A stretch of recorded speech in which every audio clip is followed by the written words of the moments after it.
Some games start off weird. Everything feels kind of clunky, the controls don't help, and the story takes a while to get going. And you find yourself wondering if it's really worth sticking with it. Most of the time, it really isn't, but every now and then, it's exactly that strange beginning that hides the best surprises. And today we're going to talk about 15 single-player games that started off badly, but those who had the courage to keep going never forgot them. And to start off, let's go with one of the most ambitious titles released recently, which almost sank because of its own boldness. The beginning of Death Stranding is, to say the least, strange. You're a delivery person walking silently through mountains, stumbling over rocks, and hearing a bunch of technical terms that make no sense. Everything feels slow, confusing, and disconnected from any real purpose.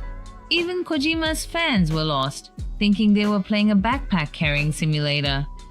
But the game's concept gradually reveals itself. And then it clicks. Death Stranding isn't about running, it's about connection. The act of delivering, building, and helping other players starts to make sense. And when the real dangers appear, like the BTs and the muleys, the game's tone changes completely. It's one of those experiences that starts off confusing you and ends up leaving you amazed at how much everything makes sense. Anyone playing Metro 2033 for the first time might think there's something wrong with the game. The aiming seems broken, the enemy AI is unpredictable, and the beginning is a barrage of heavy tutorials, barely working flashlights, and scarce ammo. The claustrophobic atmosphere is impressive, but the gameplay itself gives you the feeling that everything is against you, including the controls. But for those who survive the initial chaos, the game reveals one of the densest and most immersive post-apocalyptic worlds of the decade. The tension is constant, the sound design is flawless, and Artyom's story gradually gains weight. Nothing here comes easy, and maybe that's exactly why everything ends up working so well. It's not easy to get into Baldur's Gate 3. The game throws a massive rule system at you, dozens of choices in every dialogue, and turn-based combat that can feel way too slow for anyone who's not used to it. It's easy to feel lost right from the start, especially if you don't have a Dungeons & Dragons background. And to top it off, the tutorial doesn't go easy on you, but anyone who gets past this initial wall discovers one of the most open and vibrant RPGs ever made. Every conversation can change the course of your campaign, every decision carries real weight, and the combat becomes one of the game's highlights. It's one of those games where the more you play, the more possibilities open up. In the end, it's hard not to look back and laugh at how close you came to giving up at the start. When Red Dead Redemption 2 came out, a lot of people were frustrated. The game throws you into an endless blizzard, with sluggish controls, drawn-out dialogues, and a pace that seems to stifle your urge to explore. It's not the Wild West of frantic shootouts that many people were expecting. It's a slow prologue, almost too cinematic, that demands patience. But those who stick with it discover one of the most immersive experiences in gaming history. The world responds to your actions, the characters develop over time, and Arthur Morgan's story really grabs you. Every corner of the map feels alive, and the game rewards you for living in that world, not just for completing it. It might take a while to get going, but once it does, there's no turning back. At first, Alan Wake seemed like just another generic thriller with repetitive mechanics. The first few hours aren't exciting. The enemies are always generic shadows, the gameplay revolves around pointing a flashlight and shooting, and the story seems to drag on in a mystery that takes a while to pick up. Even the setting, which is one of the game's strengths, takes a while to truly stand out. But as the chapters progress, the atmosphere starts to draw you in. The game builds in tension, the soundtrack comes in strong, and the plot starts to play with reality and fiction in a much more ambitious way. It's when Alan begins to understand what he's up against that the player also realizes they've been inside a much more complex nightmare than it first seemed. Unlike the others on the list, BioShock Infinite actually starts off beautifully, but a lot of people found the tone strange right from the beginning. The shift in setting from the dark Rapture to the sunny Columbia split the fanbase. At first, it feels more like a sightseeing tour than an FPS. The combat also feels superficial, and Elizabeth's AI seems forced at first, but as the story unfolds and the battles become more complex with the use of vigors and the sky rails as arenas, the game really picks up. And the ending? Well, the ending became one of the most debated of the decade. Infinite is the kind of game you understand better after you finish it. And maybe you only truly appreciate it when you stop to think about it days later. A lot of people gave up on The Evil Within at the start, thinking it was just another messy horror game.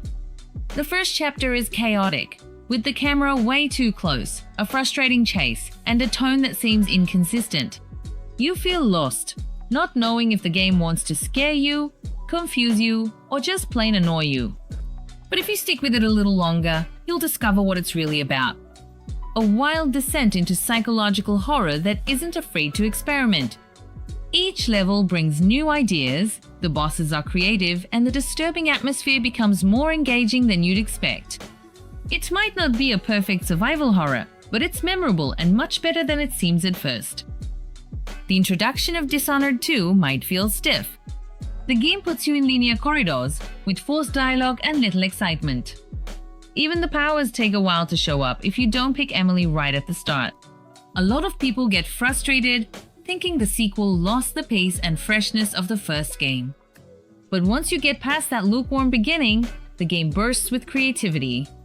The open levels, full of possibilities, the clever use of abilities, and level design like the Clockwork Mansion turn the experience into something unforgettable.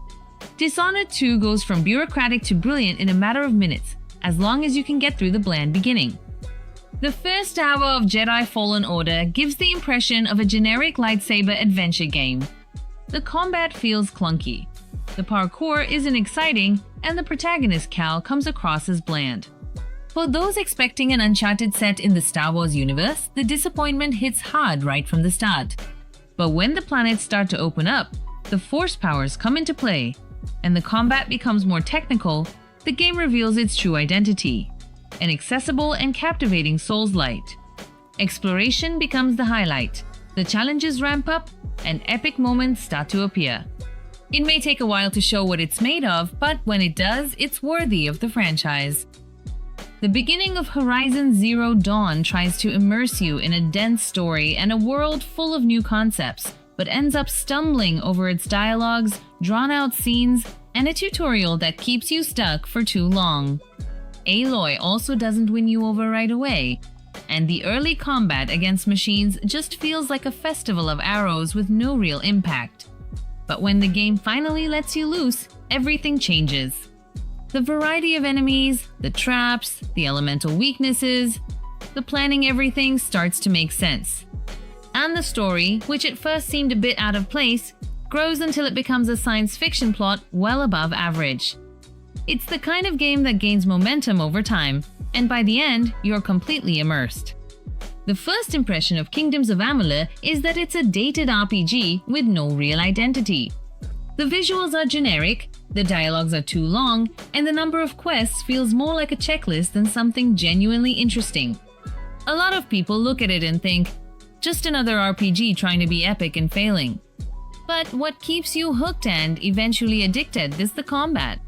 Fluid, fast, packed with build options, and with a pace that never gets tiring. Gradually, the story also starts to pick up, and the world opens up with more personality. It's not a game that impresses you right away, but it's one of those where, before you know it, you've spent 30 hours and didn't even notice time passing.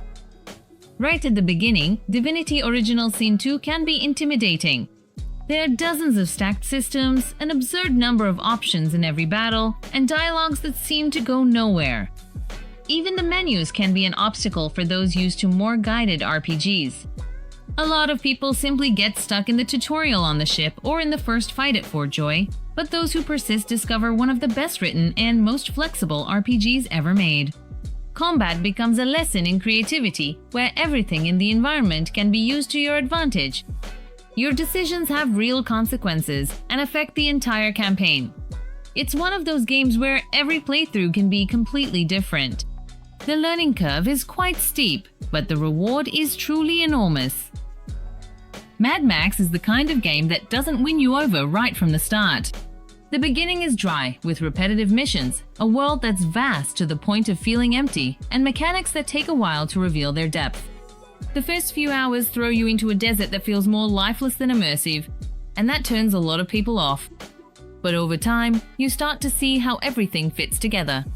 Building your car, upgrading it, the brutal combat, and especially the exploration loop all start to develop an addictive rhythm. The game evolves alongside the player, and what once seemed like an uninteresting world turns into a chaotic playground in true Mad Max style of the most underrated games of its generation. Each of these titles prove that first impressions aren't always the ones that last. So which of these did you almost give up on, but ended up becoming a fan of? Or is there another game you think should be on this list? This is part 2 of one of the videos in the card, so if you haven't seen it yet, go check it out. Don't forget to leave your like and hype, because it really helps a lot. And if you haven't subscribed yet, become a subscriber right now. As always, thank you so much for watching and for sticking with us until now. See you next time. Bye-bye.